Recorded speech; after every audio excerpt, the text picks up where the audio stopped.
Should a Catholic have sex outside of marriage? Please explain the church's teaching on this. Well, I would want to expand that and say, should anyone? Why just limit it to Catholics? If it's true, Hmm.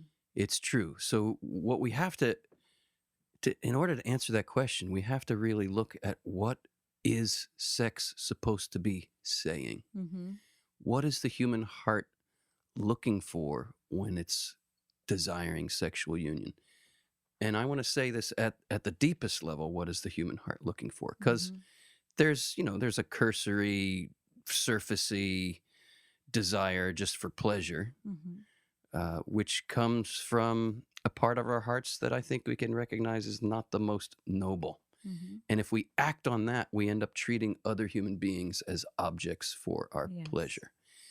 And anybody and everybody knows, if they're being honest with themselves, that when somebody uses us as a means to an end, it violates our dignity. We don't feel loved, we feel used. And as John Paul II says, the opposite of love is not so much hatred. This is not a direct quote, but a paraphrasing of his teaching. The opposite of love is not so much hatred. The opposite of love is to treat another person as an object of use. Mm. I remember learning that for the first time when I was reading Love and Responsibility in the early 90s. And I was like, oh my gosh, that explains so much pain in my life. That Mm. explains so much pain I've experienced, and it explains so much pain I've caused other people. Mm-hmm. And the hope is that, and this is also what I learned from John Paul II, there's another way to see. We have this very usorial attitude in our culture when it comes to sex. It's about me and my pleasure, and when I feel that drive and desire, I should indulge it. Well, if you are not in control of your desires, then inevitably you're going to seek to control others to gratify those desires. And controlling other people to gratify your desires is not loving another person, it's using another person. You remember, Wendy, when we were dating and we were at Holtwood Pinnacle. Mm-hmm. This was May of 19 or April, or it doesn't matter. It was 1995. It was a beautiful spring day, and I was holding you in my arms on this beautiful pinnacle overlooking the Susquehanna River here in Pennsylvania. And I had this flashback to the way I used to operate when I was with a woman, and I just knew how to manipulate her to push her buttons to get what I wanted. And I shuddered. I was just like, ugh. And you said, what? I said, Wendy, I have no desire whatsoever to push your buttons. Yeah. I don't want to just use you to get something out of you. And you were delighted about that, of course, and so was I. And I felt so free. Mm-hmm. Why am I sharing all this? Because there's a difference between sexual freedom and sexual license. Our culture talks a big line about sexual freedom, but what it really means by that is sexual license. Do whatever you want, whenever you want, however you want, Yeah. without Follow ever your saying no. instincts. Follow your instincts. Yeah. And here's the thing, our instincts, if we follow them as they are, as we experience them, we will end up using people, not loving people. Mm-hmm. Sexual freedom, in the authentic sense, is not the liberty to indulge your compulsions. It's liberation from the compulsion to indulge. Only such a person can be a gift. Mm-hmm. And that's what we desire. That's the language of the body in sexual union. It's Mm-hmm. this is my body given up for you. Right. Should Catholics be having sex before they're married? Should anybody be using another person? That's the question. That's the Mm-hmm. underlying question in the question. Yeah. What is the difference between loving someone and using someone? And when we talk about sex in the context of marriage, we still haven't arrived at the right language or the right understanding, because it's very possible for spouses to be using one another rather than loving one another. It's not just the fact that you're married that suddenly there's this magic trick, a snap of the finger that enables you to be this sincere gift to another person. So it's not merely the marriage certificate that makes sex acceptable. It's what does it mean to love the person? rather than use the person. And if we're honest with ourselves, if we look at the deepest desires of our hearts, not just the base desire to get pleasure, but if we look at the deepest desire of our hearts to be loved as we are unconditionally, seen, known, acknowledged, honored, respected, cherished, seen as unrepeatable, seen as indispensable, seen as irreplaceable. This is what the heart longs for. This is what the heart needs if we're honest. And you and I, we've talked about this before on this podcast, that when you're in touch with that knowledge of what you really desire to love and be loved, and when you are in touch with how vulnerable sexual relations make you, Yeah. you know you can't be that vulnerable unless the other person has said, I will never leave you. I will never forsake you. That's what the marriage commitment is. Sexual union is meant to be an expression and renewal of the marriage commitment itself, which is the commitment to another person.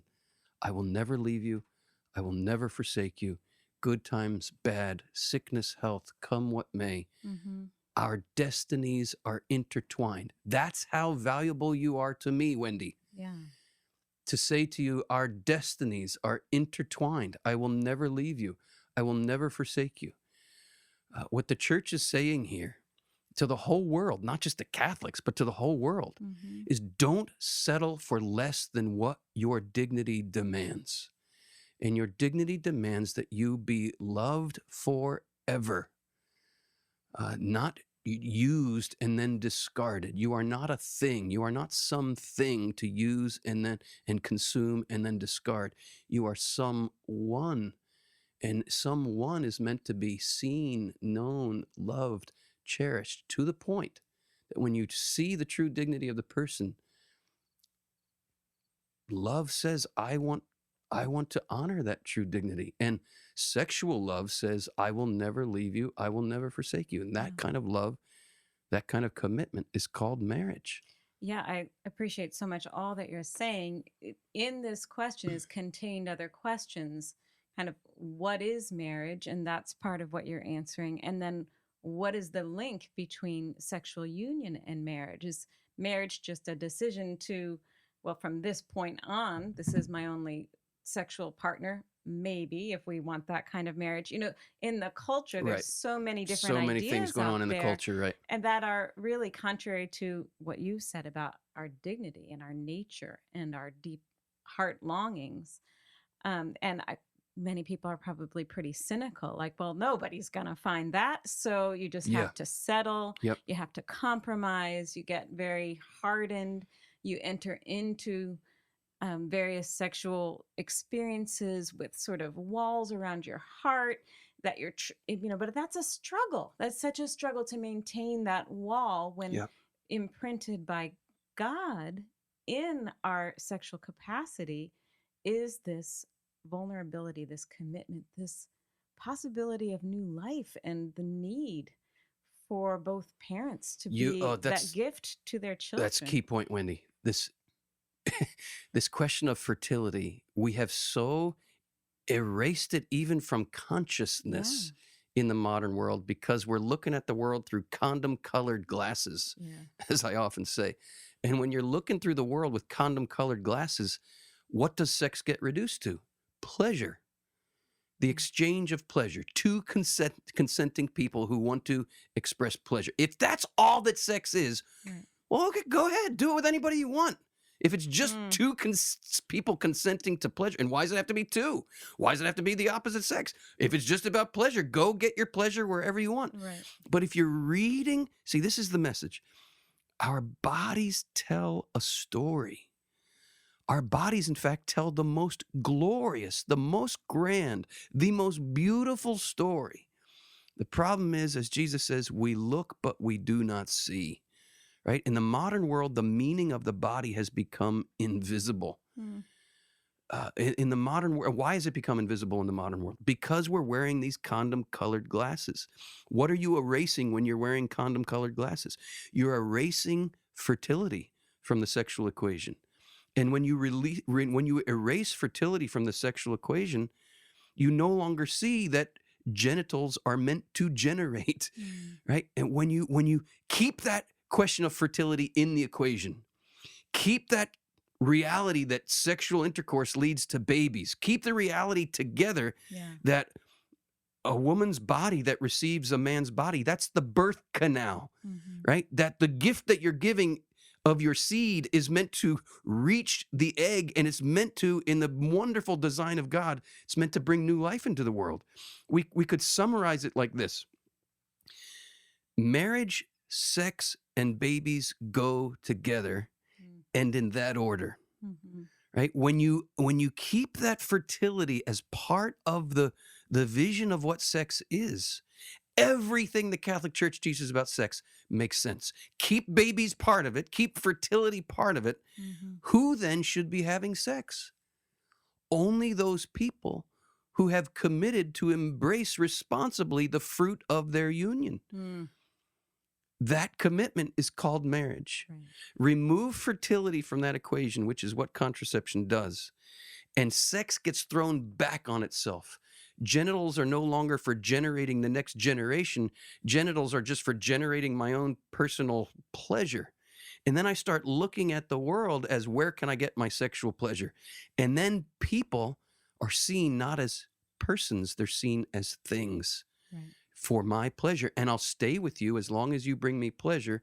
But when you no longer bring me pleasure, I'll get rid of you and I'll go find somebody else who can give me pleasure. This is the world we live in right now. A consumerist world where we treat other people as things. Everything the Catholic Church is saying is, you are made for love, not for use. Listen to your heart. Listen to your deepest desires. I love what you said, Wendy. So realistic about how cynical we get because we're wounded. And I remember when I was in 8th grade and this girl made out with me, and I found out she made out with me only because she wanted to have a story to tell her friends, and I felt used. And I remember thinking to myself, I'm going to just harden my heart. That really hurt me. I'm going to harden my heart. And if this is the game, I'm just going to play the game. And I did that for another several years and hurt myself and hurt a lot of other people. And there I was in my pain in my late teens and early 20s, crying out, God, there's got to be another way. If you're out there hearing me say this and you're feeling that pain, yeah, there's another way. There's another way. It takes a lot of rearranging of the interior furniture, so to speak, of our hearts to learn really what it means to love. And we never finish that journey in this life. But you're worth it. That's what I want to tell the world. You're worth it. You're worth it. You are worth it. Yeah. I just have this sort of image in my mind of kind of a barrier sign on a heart, like when some place is under construction and it's like, keep out, Yep. And like this, what you're holding out is like saying, first of all, to the Lord, like take down that keep out sign that you had to put up and just say, like, I'm open. And that's just the first step toward being ready to be truly a gift in marriage and to have that open heart in sexual intercourse and in that beautiful relationship of marriage.